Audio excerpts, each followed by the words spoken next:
Passion Profession avec Sarah Dôme. Sarah qui a le plaisir aujourd'hui de recevoir le docteur David Lipski qui est chirurgien et nous allons aborder le premier sujet de cette émission. Nous allons parler du cancer du côlon. Mais dites-nous d'abord, docteur Lipski, qu'est-ce que c'est que le cancer ? Alors, c'est un terme qui traite d'une maladie qui fait que la cellule devient folle. Elle devient folle, pourquoi ? Parce que la plupart des cellules de quelqu'un qui va bien sont programmées pour mourir et être remplacées par de nouvelles cellules. Tandis que certaines cellules, pour des raisons multiples, c'est-à-dire des raisons soit intérieures, soit extérieures, ou plutôt endogènes ou exogènes, c'est-à-dire que pour des raisons génétiques, d'un côté ou de l'autre côté des raisons liées à l'agression du monde ou le vieillissement, ces cellules perdent la capacité justement de se renouveler et perdent un mot que j'aime bien qui s'appelle apoptose. Donc cette capacité à décéder pour laisser la place aux jeunes. Et donc elle ne meurt plus jamais et fait des enfants qui ne meurent plus jamais. Et dans cette multiplication qui devient anarchique, elle prend de la place et elle envoie des filles par des systèmes sanguins ou lymphatiques dans d'autres endroits pour former éventuellement des métastases. Et cette maladie, donc, c'est une anarchie de certaines cellules du corps et qui, par le volume qu'elles prennent et l'énergie qu'elles prennent aux détenteurs de ces cellules, eh bien, rend malade et peut amener à faire décéder le patient. Ce sont donc des cellules folles. Ce sont des cellules folles. Et qu'est-ce qu'un polype ? Alors un polype, c'est un état précancéreux. C'est-à-dire que certaines cellules deviennent gentiment folles, mais contrôlables. Et donc, puisqu'on parle du côlon, certaines cellules du côlon commencent dans un premier temps à devenir polypes. Et si il n'y a pas de contrôle de ces polypes, à terme, elles peuvent se transformer en cancer. Donc on parle d'état précancéreux.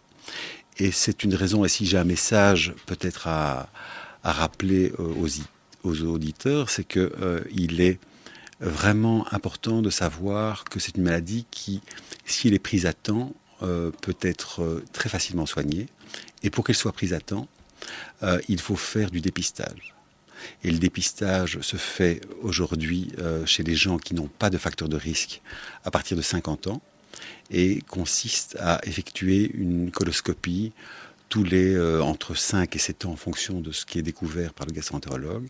Donc le cancer du côlon qui est quand même une maladie assez fréquente et qui malheureusement débouche sur un taux de mortalité qui n'est pas négligeable dans tous nos pays, eh bien, peut être prévenu, peut être anticipé grâce à ces examens qui peuvent être faits via votre médecin.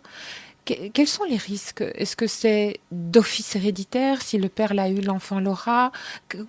Comment définir les paramètres de risque ? Comment les reconnaître ou les connaître ? Alors, comme je vous l'ai dit, c'est une maladie assez complexe et donc qui est multifactorielle.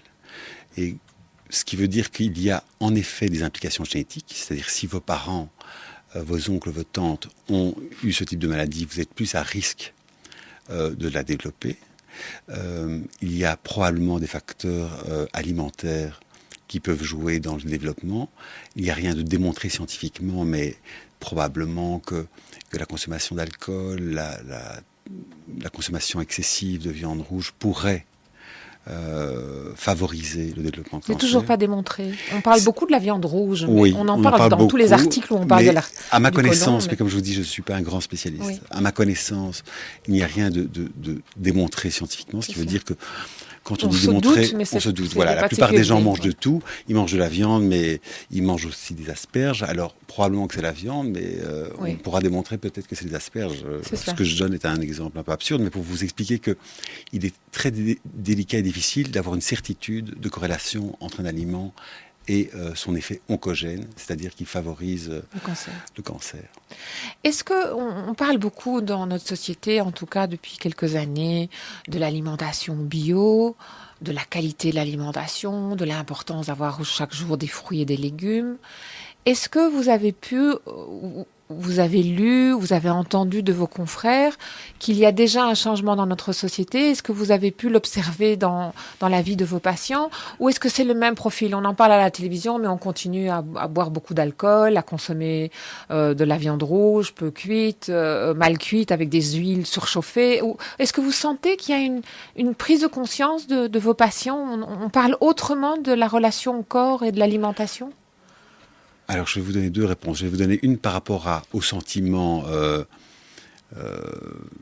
d'homme, c'est-à-dire pas en tant que médecin en particulier. C'est sûr que je pense que les gens, aujourd'hui, ont un souhait de vivre longtemps et bien.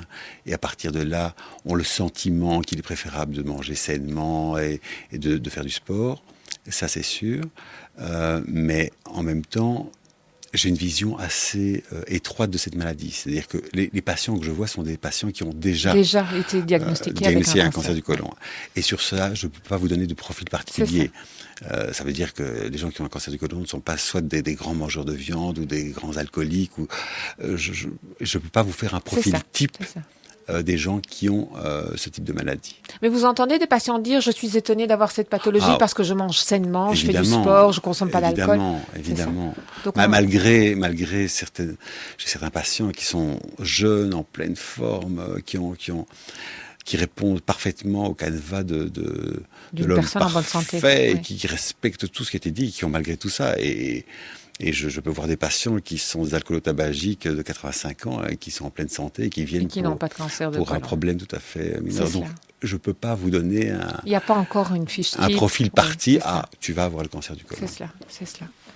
Est-ce que vous pouvez nous expliquer, pour ceux qui sont sensibles à écouter leur corps, parce qu'on est aussi dans une société où on essaye d'instaurer cette hygiène, cette notion de dépistage, cette notion d'écoute du corps, quels sont les premiers symptômes que l'on ressent quand on pourrait envisager de rencontrer un médecin parce qu'il y a un doute?